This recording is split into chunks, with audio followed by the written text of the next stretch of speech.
Before we begin, if you're the kind of person who loves solving puzzles in the dark corners of a city where secrets never stay buried, hit that subscribe button.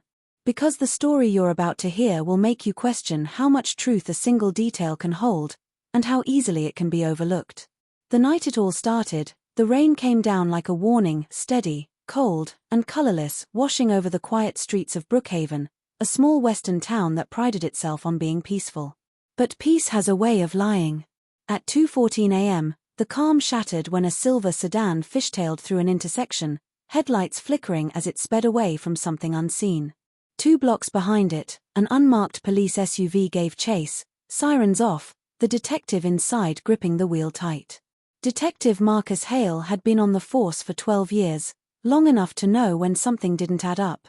The sedan he was following had been parked behind the old textile warehouse just minutes earlier, far too late, far too suspicious, and far too close to where a 911 caller reported a loud argument and something that sounded like furniture breaking. When Marcus pulled into the alley to investigate, the sedan suddenly roared to life and bolted. And now, as it turned a sharp corner and vanished into a narrow side street, Marcus felt that familiar sinking pull in his gut. The case had just begun, and he was already steps behind. He found the sedan abandoned behind a row of dumpsters, driver's door open, engine still running. But no suspect, no footsteps, no sign of where they'd gone. That's when he saw it, small, nearly invisible against the wet pavement. A thin strip of torn blue fabric caught on the jagged edge of the doorframe.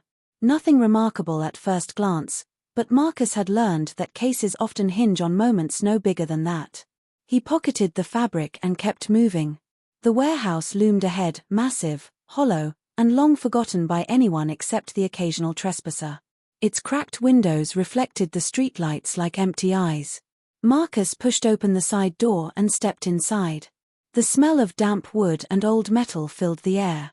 The flashlight beam cut through the darkness, revealing stacks of discarded machinery, dustcoat crates, and a trail of footprints that led deeper into the building. The footprints weren't frantic. They were deliberate, almost calm. Whoever had fled the sedan wasn't running from Marcus, they were walking toward something. Or someone.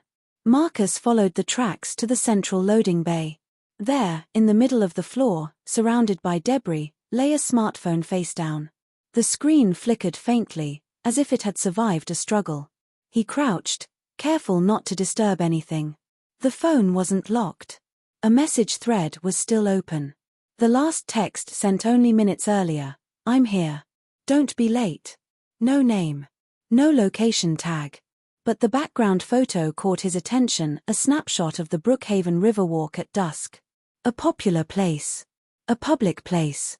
A perfect place to meet someone without raising suspicion. He pocketed the phone and moved toward the far staircase. It creaked under his weight, old metal echoing through the empty building. At the top was a corridor lined with office doors, most of them missing or hanging by a single hinge. A faint light glowed at the end. Marcus approached slowly, listening. No voices. No movement. Just the low hum of an electrical unit struggling to stay alive.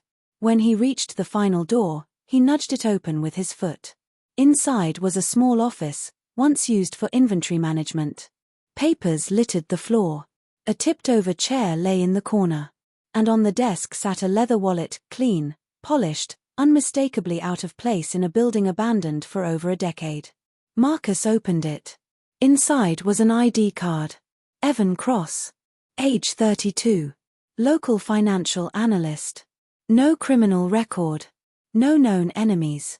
Missing since earlier that evening. The breath he didn't know he was holding escaped in a slow exhale. Things had escalated. Fast. He snapped photos, took notes, and scanned the room again. That's when he noticed the air vent near the ceiling, slightly misaligned. He dragged a chair beneath it, climbed up, and shined his flashlight inside. At first, he saw only dust. Then he saw the corner of something plastic. A bag. He reached in carefully and pulled it out. Inside the transparent pouch was a small object wrapped in tissue. He unfolded it slowly, and felt the temperature of the room drop. It was another strip of blue fabric identical to the one torn from the car door. But this one had something written on it in smeared black ink. A single word. Stop. Marcus stared at it, his pulse suddenly sharp. Someone had left this here on purpose.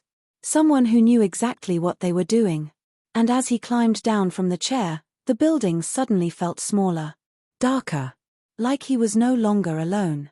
Because behind the office door, on the other side of that thin metal wall, something softly shifted. What Marcus found when he opened that door would change everything.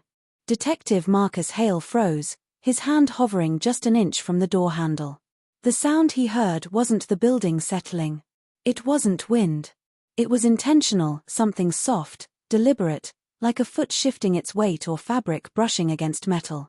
He drew a slow breath, steadying himself before pushing the door open. The hallway outside was dim, lit only by the flickering emergency bulb above the stairwell. But it was empty. No footsteps. No shadow slipping around the corner. Nothing to confirm the noise he swore he heard a moment earlier. He stepped into the corridor, scanning left and right. That's when he noticed something that hadn't been there before. A fresh footprint. Right in the center of the dusty floor. Not his. Not old.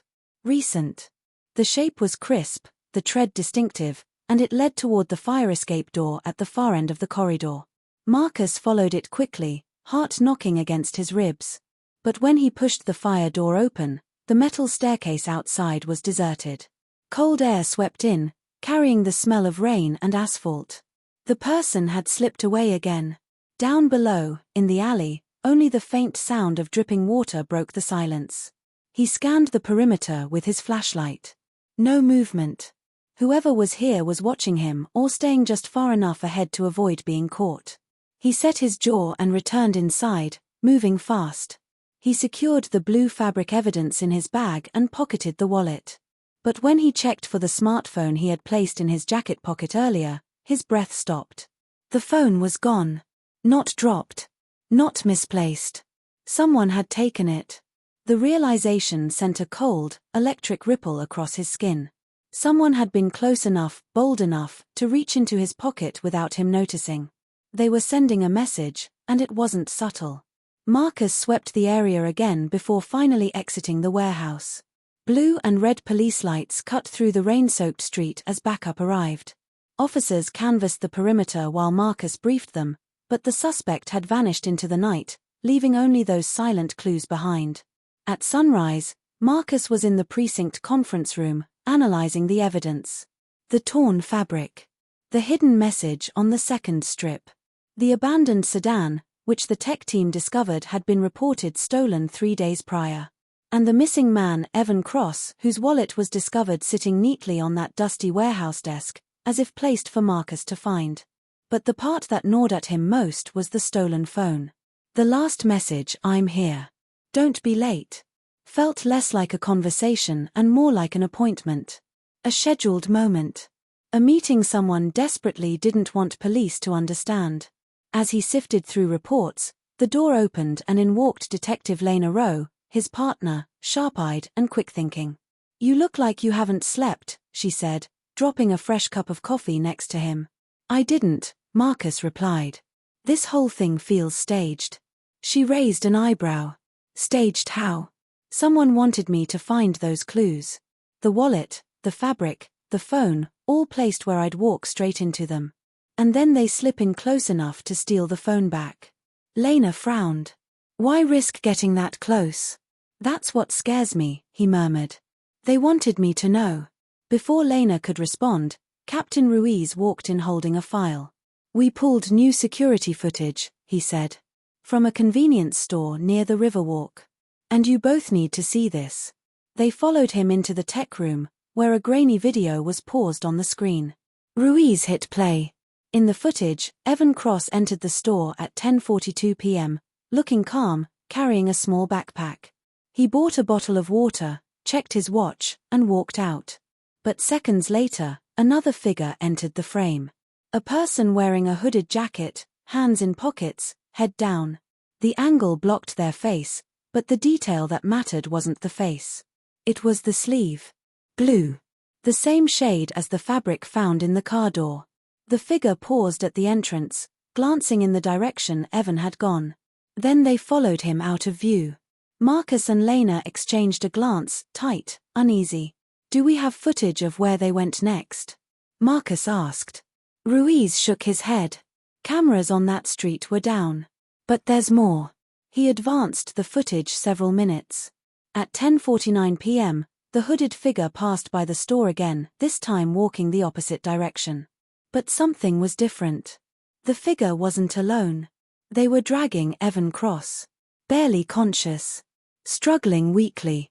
And the moment the figure realized a passing car's headlights illuminated them, they yanked Evan violently out of view. Lena inhaled sharply. They didn't even try to hide it. No, Marcus said quietly. Because they wanted us to see this. The room fell silent. And then, the tech specialist rushed in holding a printed still frame. Detective Hale, you're not going to like this. He handed Marcus the photo. The hooded figure was pulling Evan by the arm. But on the wrist of the figure dragging him, there was something unmistakable. A black ink smudge. In the shape of a fingerprint. Marcus recognized it instantly. He had seen it before. On the second strip of blue fabric. The one hidden inside the warehouse vent. Which meant the person dragging Evan Cross was the same person who had stolen the phone out of Marcus's pocket. The same person who had been standing inches from him. Watching him. Hunting him. Lena swallowed. Marcus, who the hell are we dealing with? He stared at the image, the unease inside him hardening into something darker. I don't know, he said. But they're not done with us. And he was right.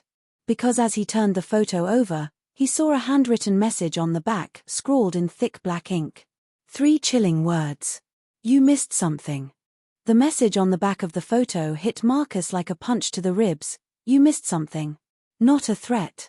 Not a taunt. A statement of fact. Someone was keeping score, and they were winning.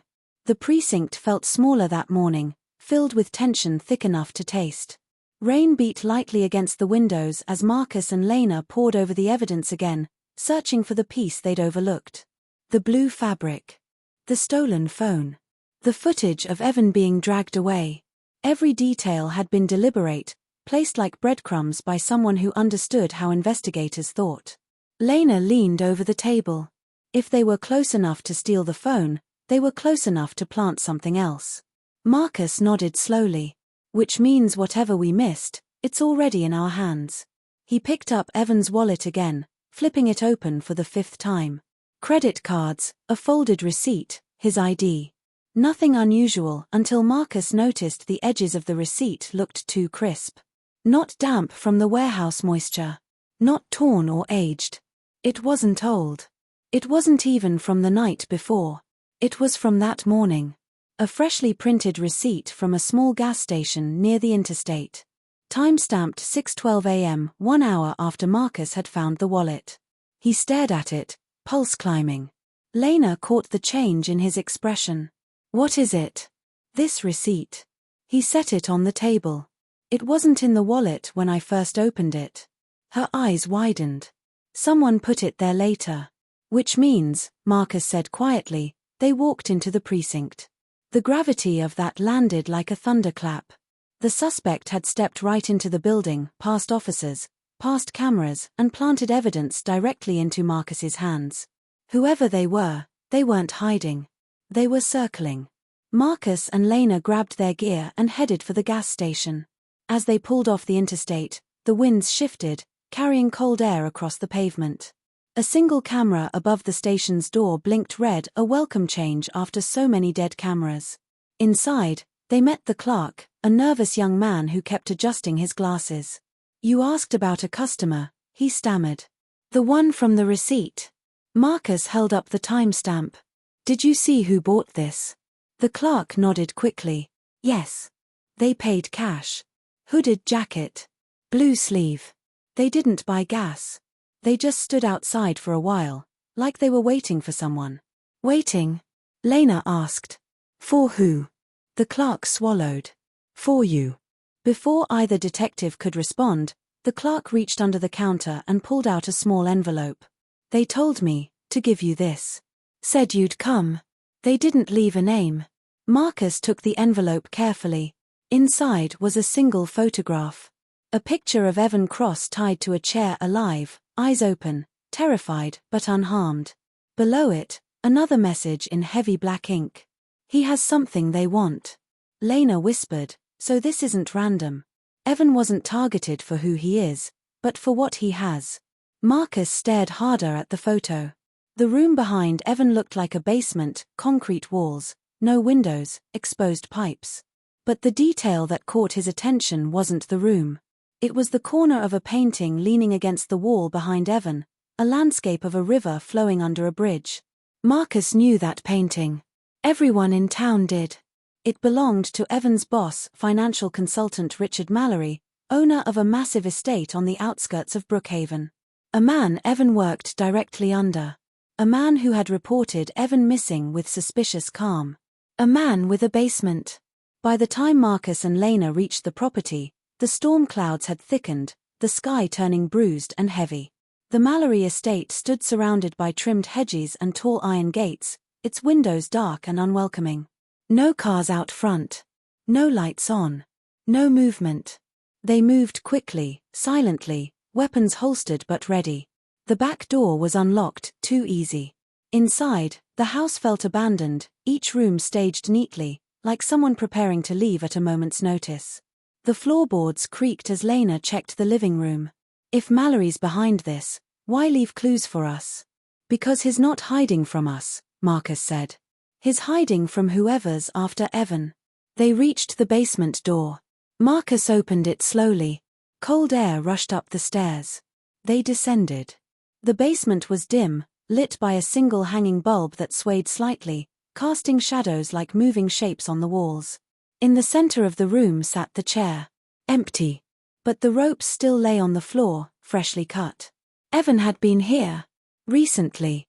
Marcus scanned the room, then stopped. On the far wall, painted in black ink, was a message. 3 words. You're too late. Lena exhaled shakily.